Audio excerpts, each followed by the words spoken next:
There's no doubt in my mind that there's meetings in the National Security Council of the United States that talk about how do we stabilize the world. See, from the American perspective, the world's gone crazy. It's out of control. Why doesn't the world understand? We have the rules-based international order. It works. As long as everybody's willing to do what we tell them to do, we're happy, and you should be happy too. Because if America's happy, we're the exceptional nation. We're indispensable. You can't live without us, guys. So why are you trying to live without us? See, we get angry when the world says, well, we don't like your rules. We don't want to play your game. We're walking away. So we're left in a field, in a stadium that we built, holding a ball that nobody wants to play the game with. So we need to bring them back in. And we can't do it by speaking sense, because America no longer knows how to speak common sense. We gave up on diplomacy a long, long time ago. And today, I mean, the State Department is merely the public relations, extension of the Department of Defense, or the other tools of coercion that we use. The Department of Treasury. I mean, what was Blinken doing in China? He wasn't over there trying to make peace. He was saying, either do it our way or we're going to financially sanction you. We threaten. And we use that all over again. That's why we have aircraft battle groups. They're not there to bring peace. They're there to scare people, to intimidate people, to say America over the shore has an aircraft carrier full of planes that can come in and bomb you into the Stone Age if you don't do what we want you to do.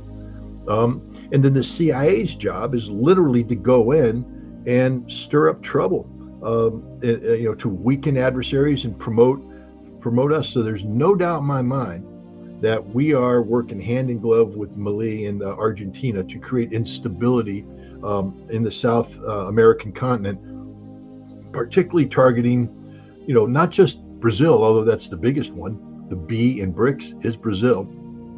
Ecuador wants to join. We can't let that happen. So we got to bring down Ecuador. God forbid the Chileans ever decide that they want to join BRICS too. We got to bring down Chile. No, that's what we do. Colombia.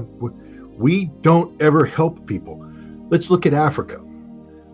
South Africa is, of course, the S in BRICS.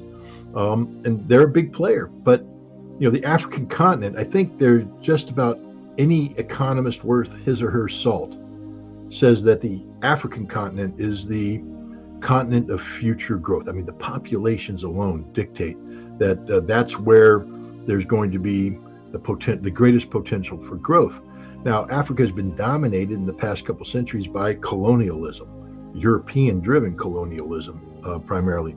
Now, we got rid of European colonialism, but we didn't. For instance, the French have a huge presence in Africa, in a post-colonial presence that's defined by French control of the economy. There's an African franc that the French have imposed to ensure that they are in charge of monetary policy of, nearly not half, but maybe a third of Africa. Security is linked to the French military, now to the American military.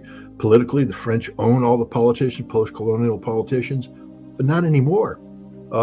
They one by one, they've just decided we don't want to play that game anymore, and they're declaring independence of France. It's done, generally speaking, through a military coup, but not exclusively so. We just saw Senegal hold democratic elections, ousting the pro-French president, bringing in somebody who's more aligned with the alliance of Sahel states. That's Mali, Burkina Faso, Niger. They declared independence by having coups that kicked out the French and invited in the Russians. And it's not, but see, the Russians are the security face of it. They also bring in the Chinese through the Chinese Belt and Road Initiative. The Chinese are in there economically, and some amazing things are happening. To give you an example, in Niger, they have oil. They have the ability to produce oil, but the French were never really keen on letting them fully develop this capability. The Chinese came in and talked about building a pipeline connecting Niger to Benin, which has a port that the oil could be exported. But the French were against it. ECOWAS threatened sanctions. The United States threatened sanctions. But Niger did it. And today, talking about exporting 110,000 barrels a day. Now, in the grand scheme of things, that's nothing. But for an impoverished nation like Niger to suddenly have an infusion of, oil money, the things that they can do. They're going to start taking care of their people in a way that they never were able to when the French were in control. Mali, you know, a lot of people don't realize that Mali was suppressed and made unstable because there's a people called the Tuareg, and I'm getting very simple here, but they're a sort of a nomadic people of the Saharan desert in the Sahel, and they know no national boundaries, meaning that the Tuareg are everywhere. A lot of Tuareg in Mali, a lot of Tuareg in Niger. Well, there are uranium mines in northern Niger that the French got their uranium from for their nuclear program. They paid pennies to the dollar of what they should have paid. Now Niger said you have to pay us full price. France didn't want to do that, but that's part of the economic revival of Niger.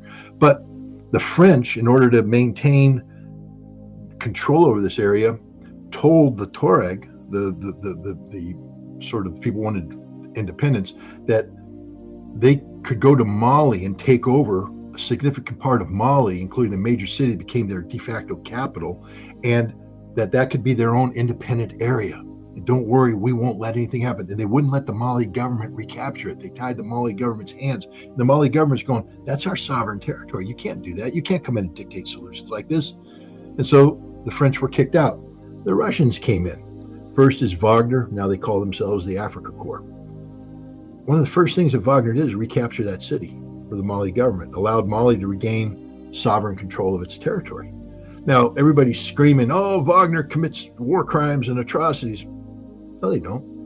It's a tough fight against insurgents. But for first time, the Mali government is able to say, we control our country and we're bringing stability into our country.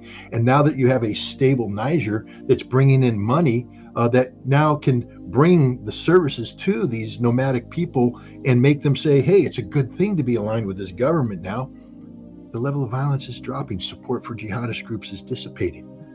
The Russians and the Chinese actually have a plan that says, by promoting your independence and your economic health, you become more stable and secure, and you become better business partners for us who aren't seeking permanent war. We want permanent peace.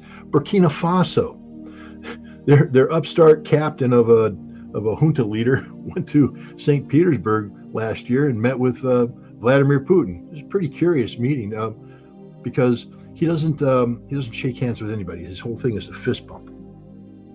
Vladimir Putin came out and he shook his hand, sign of respect.